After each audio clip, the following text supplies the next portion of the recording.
Hello Year 7, this is your one history lesson for this week. It is the week beginning the 1st of June. All the resources are on Show My Homework. I've just put this video together just to make sure that you understand what you need to do. So the first thing that you need to do, open up the PowerPoint and write down the title. What was the young Elizabeth like is your key question for today. Then next, make sure you understand what you are going to be studying today. So you're going to identify the key differences between Elizabeth I's early life and your own. So you're going to compare the life of someone that lived in the 1500s to your life today. And then you're going to evaluate, which means you're going to weigh up, you're going to judge how happy Elizabeth's life was.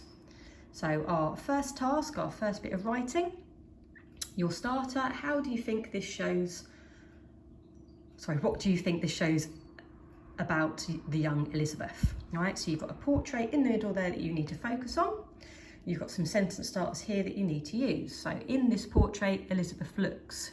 So you've got to think of a descriptive word. So happy, sad, strong, weak, young, old, religious, intelligent, sporty. And then find a bit of evidence to think why. Then next, again, look at the picture and pick out something in the picture and think about what that suggests about herself. Again, there are some hints at the bottom. What is she holding? So you look in her hands. What is she wearing? So you look at her dress. What expression does she have? So look at her face. Look all around the picture. There's lots and lots of evidence that you can use. Then the second little bit of writing that you need to do, how is Elizabeth's portrait different to one of your school photos? So again, you've got two little sentence starters over here. So we're looking for two sentences. So we're looking for a difference between this picture and what you would have when you had a school photo. So that's the first little bit of writing. Then we've got the next bit to do. So you need to do a timeline. So if I just show you that quickly, first of all.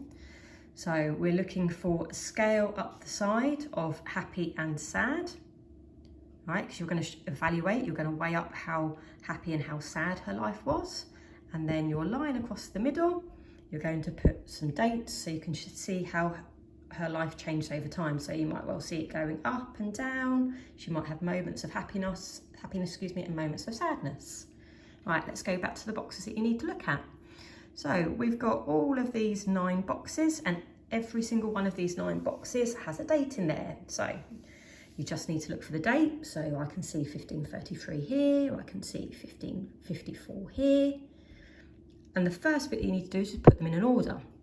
So let's go back to that timeline. So you might well say, well, actually box number 6 goes here, box number 7 goes here, box number 2 goes there, because you've looked at the dates.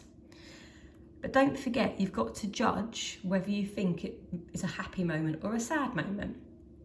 So you might think that one of them gives her a little bit of happiness, so you put it down here. But then one you might think, oh, actually that's really, really a happy moment, so you might put it there. But remember, your boxes need to be heading in this direction because this is showing time. All right, so the first box is when she's born, so 1533. And you try and think whether that was a happy moment. I always think obviously being born is a happy moment, so I'd probably put it perhaps up there somewhere, for example. All right, so I'm just trying to show to you where you would put that.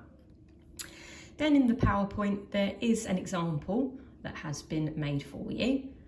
Now, we don't want you just to copy it because we want to see what you can do, right? But there is something for you to judge, but it's up to you. So you notice it goes up and down.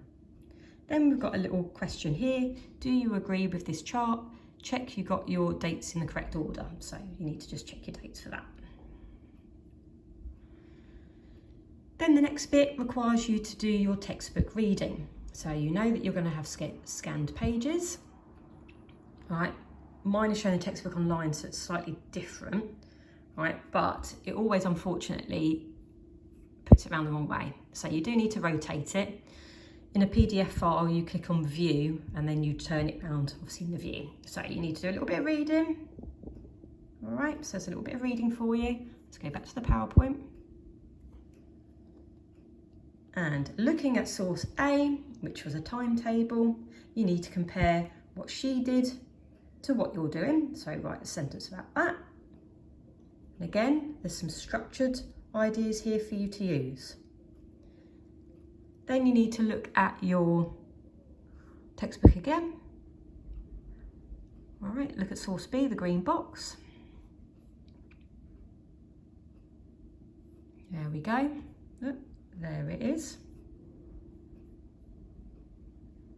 And thinking about how we assign learning behaviours. What do you think? There's a challenge task in there for you as well. All right, so her mind has no womanly weakness. So try and think what that could mean. And then you've got another challenge question there as well.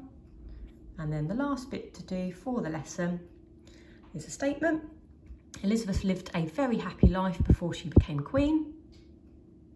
How far do you agree? Add evidence to support your answer.